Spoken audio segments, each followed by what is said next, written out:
Ya.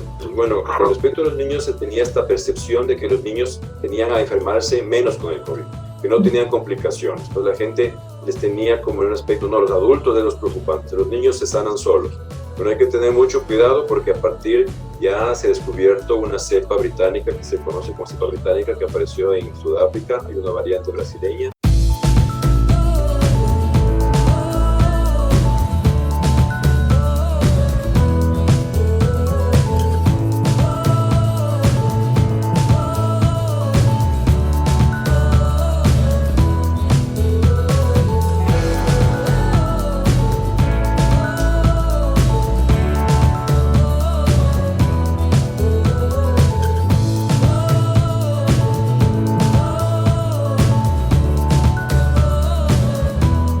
Bienvenidos a la segunda temporada de Cápsula de Salud.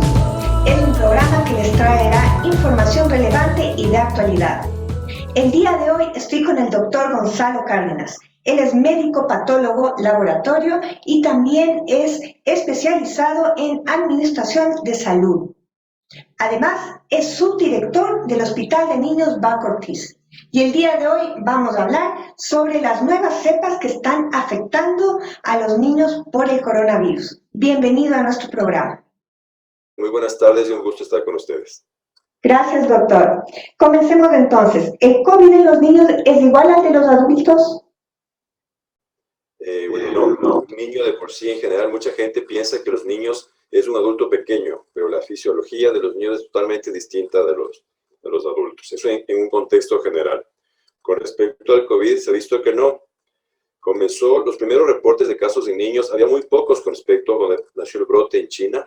Sin embargo, comenzó a reportarse casos después cuando llegó a Europa, en Italia, España, Reino Unido, Alemania, donde habían casos de niños que se complicaban. Entonces, la primera tendencia que teníamos era que los niños tenían síntomas más leves que los adultos. Sabemos cuáles son los síntomas, les vuelvo a repetir, que eran fiebre, escalofrío, tos, congestión nasal, un poco de rinorrea, que es esos mocos líquidos que salen por la nariz, y a veces tenían pérdida de olfato, finalmente dolor de la garganta, dolor de la cabeza, dificultad para respirar, y se acompaña últimamente con otros síntomas que son diarreas, vómitos, dolores estomacales, y sobre todo el cansancio y el malestar general de los niños que están decaídos. Entonces, generalmente son síntomas parecidos a los de los adultos como una gripe, pero son más leves, pero sin embargo sí los hay, sí los tienen. ¿Cómo deberíamos cuidarnos a los niños ahora que es mucho más fuerte la pandemia? Ya. Pues bueno, con respecto a los niños, se tenía esta percepción de que los niños tenían a enfermarse menos con el COVID, que no tenían complicaciones. Entonces la gente les tenía como en un aspecto, no, los adultos de los preocupantes, los niños se sanan solos. Pero hay que tener mucho cuidado porque a partir ya se ha descubierto una cepa británica que se conoce como cepa británica que apareció en Sudáfrica, hay una variante brasileña, pero esta variante británica, que es la B117, ataca principalmente, o se ha visto que desencadena más en niños entre 10 y 19 años, niños y adolescentes. Entonces hay que tener mucho en cuenta. Entonces el cuidado que se diferencia de un niño con un adulto, había mencionado que, por ejemplo, en los adultos, uno se cuida en casa tomando líquidos, tomando el acetaminofén o el paracetamol, y lo importante en un adulto es tener el saturómetro. Tener el saturómetro, si la saturación de oxígeno está menos de 90, y si no hay dificultad respiratoria, tiene una frecuencia respiratoria menos de 20 por minuto, está tranquilo. Más de eso, consulta con el médico. Con el niño no. Con el niño, los síntomas que mencioné, por más leves que sean, todos estos síntomas, que son poco menos que en un adulto, pero todos los síntomas que mencioné, acompañado a que el niño estuvo expuesto, estuvo cerca a una persona contagiada con COVID o presuntamente contagiada con COVID, ese niño con estas sintomatologías tiene que enseguida ser llamado donde un médico. Es la gran diferencia. Aparte que un saturómetro generalmente la mayoría de veces es para un dedo adulto. En niños es muy difícil, el niño se quita. Entonces, la primera etapa, lo primero que un niño, no esperemos que esté grave. Un niño que tenga los síntomas de una gripe, sumado a que estuvo en contacto con una persona con COVID o presunta o sospechosa de COVID, tiene que ser la primera evaluación pediátrica. Después de la evaluación pediátrica, claro, ahí uno dice, ¿qué hago? ¿Le llevo al pediatra o no le llevo? Al comienzo comenzaba la gente a llamar al pediatra y a hacerles virtualmente, pero bueno, ahora se ha tomado ya con más calma esto y los centros hospitalarios ya tienen áreas COVID y no COVID. Entonces, cuando uno tiene que llamar a su pediatra, le dice, puede venir a mi casa, que es una posibilidad, hacerlo en el domicilio, y la otra es ir al hospital, que ahora ya no hay que tenerlo miedo, porque nuevamente, repito, hay áreas COVID y áreas no COVID que están separadas. Uno llega a un centro hospitalario, hacen un triaje que no tenga fiebre para evitar los contagios, y los pediatras en su consultorio ya tienen diferentes tiempos de atención para que no se crucen los pacientes. Entonces uno tiene que hablar con el pediatra le va a dar la tranquilidad, puede nomás venir a mi consulta o puedo yo irme a la casa a ver. Pero siempre en esta primera etapa, estos síntomas con un contacto, lo primero es llamar enseguida a un médico pediatra. Bien, bien. Sí, es muchísimo de más cuidado los niños, ¿no? O sea, puede ser que les veamos quizás hasta correr, pero hay que cuidarse. Ahora, ¿hay niños que son más vulnerables que otros? Sí, hay niños más vulnerables, eso sí. Hay que tener mucho cuidado. Hay que saber que hay niños que tienen, por ejemplo, niños con asma, niños alérgicos, tienen que tener mucho más cuidado. Niños obesos, niños que tienen diabetes, que se encuentran, niños que están recibiendo diálisis, tienen que tener mucho cuidado. Niños que tienen enfermedades de la sangre, problemas de coagulación o alguna anemia hemolítica. Niños que han tenido problemas cardíacos desde el nacimiento. Esos son más vulnerables, y el principal grupo son los niños que tienen un sistema inmunitario disminuido. Que puede ser por unas deficiencias primarias, deficiencias secundarias, niños que tienen enfermedades autoinmunes, sobre todo que tengan artritis juvenil o lupus. Todas estas enfermedades autoinmunológicas generalmente es un grupo súper vulnerable. Y quiero recalcar en este momento que hay que tener 5 cosas con respecto a algo crítico que se debe tomar en un niño en cuenta. Entonces, por ejemplo, las madres, ya le tranquilizó el pediatra le hizo la primera evaluación, le hizo el hisopado, que tiene el hisopado nasofaringio, para detectar ya sea la prueba del PCR o el antígeno, cualquiera de las dos, como dijimos. Los anticuerpos es en una segunda etapa. El diagnóstico PCR o el antígeno y el hisopado nasofaringio. Sin embargo, a veces, como el niño está estable, lo dejan en la casa. Entonces hay que tomar en cuenta, ya sean niños que no tienen ninguna patología o a este grupo vulnerable, estos niños con estas patologías múltiples que tienen, hay que tomar en cuenta, pero en los dos grupos, que al vulnerable se afecta más, pero en los dos grupos hay que tener en cuenta 5 cosas que son súper importantes. Primero, controlar siempre la temperatura. Los niños siempre están dándole bastantes líquidos, pero controlar la temperatura. Y una temperatura que a pesar de que están dando tratamiento con paracetamol o acetaminofén, y la temperatura sigue llegando a los 38.5 grados centígrados o 100.4 grados, 100.9 grados Fahrenheit, en esos casos tiene que no cede la temperatura, es un signo de alarma. Llamar nuevamente al médico. Esa es la primera parte. El segundo punto es cuando el niño no come. Muchas veces es por el dolor de garganta, y cuando no come más de 6 horas, llamar a la alarma es la agitación que mencionamos, falta respirar. Los niños depende de la edad, por ejemplo, en un adulto, lo normal es respirar 16 veces por minuto.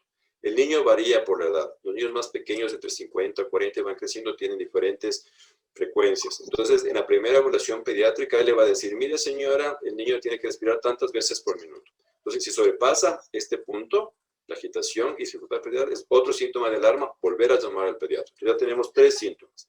El otro punto que se ha visto también que se afecta en los niños, que es un poco diferente, aunque en adultos también es la diarrea. Entonces, diarrea y vómito, generalmente diarreas más de 3 en un día, vómitos más de 3 en un día, llamar al pediatra. Porque aparte de la enfermedad es un riesgo de deshidratación del niño. Entonces se complica más. Entonces vamos 4 puntos que son graves. Y el quinto punto es la somnolencia. Entonces, el niño sabemos, la mamá reconoce al niño cuando el niño está decaído por la enfermedad. Pero una cosa es que esté decaído y otra cosa es que esté somnoliento. ¿Qué es somnoliento? Que el niño no reacciona a unos estímulos pequeños, sino uno tiene que moverle, tiene que hacer unas palmaditas en las manos, tiene que hacer movimientos para que despierte. Entonces, esa somnolencia también es otro síntoma de alarma. Los padres reconocen. Entonces, estos 5 síntomas, que así breves rasgos: temperatura que no se controla con el paracetamol, niño que deja de comer más de 6 horas, niño que tiene diarrea o vómitos más de 3 veces al día, sea diarreas o vómitos, niño que tiene la dificultad respiratoria. La frecuencia respiratoria va de acuerdo a la edad, lo que le recomendó el médico, lo que le dijo que le Chile, y el punto de la somnolencia, mal estado general del niño. Sí, realmente tenemos que cuidarlos muchísimo más. Ahora, ¿hay complicaciones o cuadros críticos? ¿Usted que está en el hospital, por ejemplo, en el de niños? Sí, se ha visto poco a poco, se ha visto que los niños han ido, si comienzan a llegar, generalmente comenzaban a llegar niños vulnerables, los que mencioné.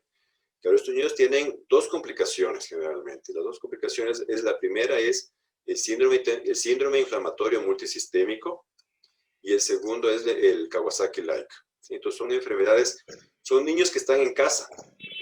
Generalmente tuvieron síntomas leves o graves, pues pudieron haber entrado al hospital y se curaron. Se curaron, pero el niño sigue con síntomas que no se recuperan. Entonces, ¿qué es lo que hacen? Por eso es que cuando en estos casos el pediatra siempre está chequeando, le hace exámenes de laboratorio. Tienen que hacer exámenes de laboratorio para ver si el niño está en un estado inflamatorio, porque el virus, a pesar de que se murió, como es una enfermedad nueva, en teoría deja una enfermedad residual inmunológica. Entonces los niños, a pesar de que mucha gente, tanto niños como adultos, a pesar de que se han curado, el virus ya se murió, se queda el sistema inmunitario alterado. Entonces el cuerpo queda en un estado inflamatorio. Entonces los médicos, cuando el niño ven que no se recupera, dura más de los 14 días la enfermedad, generalmente comienzan a pedir exámenes de laboratorio y comienzan a hacer exámenes de sangre para ver si hay un estado inflamado, cómo está el sistema inmunológico del niño, cómo está la sangre, cómo está la coagulación. Y esto les va orientando para ver si es un estado inflamatorio que vemos y generalmente cuando les orientan a la otra enfermedad que es el Kawasaki-like, son problemas que se acompañan con daño cardiológico. Entonces tiene que ser, por eso que digo que es importante en los niños chequearlos, así sea una enfermedad leve, chequearlos después de que sea la enfermedad con un examen general, ya sea del corazón y de exámenes de laboratorio para que le chequeen el estado inmunológico del niño. Para no tener estas dos complicaciones, que son complicaciones que sí han dado problema, cuando están hospitalizados 4 hasta 6 meses, se han encontrado en el hospital, y de los cuales han pasado una tercera parte en las unidades de cuidados críticos. Entonces no hay que tener, hay que saber que si hay niños que sí llegan a estados críticos, y niños, por ejemplo, hemos tenido niños con estado inmunológico súper alterados, o niños oncológicos que han fallecido por la enfermedad, porque al tomar la medicación, la quimioterapia, sí hay. Entonces hay que tener mucho cuidado con los niños. Bien. Doctor, ¿hay vacunas para los niños contra el coronavirus y todas estas cepas? Las vacunas en los niños hasta el momento no hay estudios demasiado grandes para vacunar a niños. Hay 1 o 2 vacunas que recomiendan a niños mayores de 12 años, pero menores de 12 años hasta el momento no existen. Solo hay ciertas vacunas, depende de la marca comercial, que hay para mayores de 12 años, y siempre y cuando el niño tenga, por ejemplo, digamos que en otros países, pero en países donde las escuelas están abiertas, les están colocando los niños que van al colegio, o por ejemplo, reciben clases virtuales, pero el niño es atleta, recibe cursos de natación donde está en contacto con otros niños o con otras áreas que por haber circunstancias serían vacunados. Pero al momento la mayoría de vacunas solo recomiendan para pacientes mayores de 16 años, adolescentes mayores de 16 años se recomiendan todas las vacunas y solo hay 2 vacunas que se recomiendan en niños mayores de 12 años siempre y cuando tengan alguna connotación de que se reúnen en grupos por alguna circunstancia, en ese caso. Algo recomendar también que no está recomendado a las mujeres embarazadas, la vacuna. Y a pesar que una mujer, quiero decir que una mujer, si se enfermó estando embarazada, hasta el momento no contagia al niño. No está demostrado la transmisión vertical de madre a hijo. Pues una mujer nace el niño y enseguida toma las medidas de precaución y no se ha demostrado hasta el momento que los niños se contagian por el parto. Bien, bien. Creo que ha sido muy claro. Hemos estado con el doctor Gonzalo Cárdenas. Él es médico patólogo de laboratorio y también es subdirector del Hospital de Niños Bac Ortiz, especializado en administración en salud. Gracias por estar en nuestro programa Cápsula de Salud, doctor.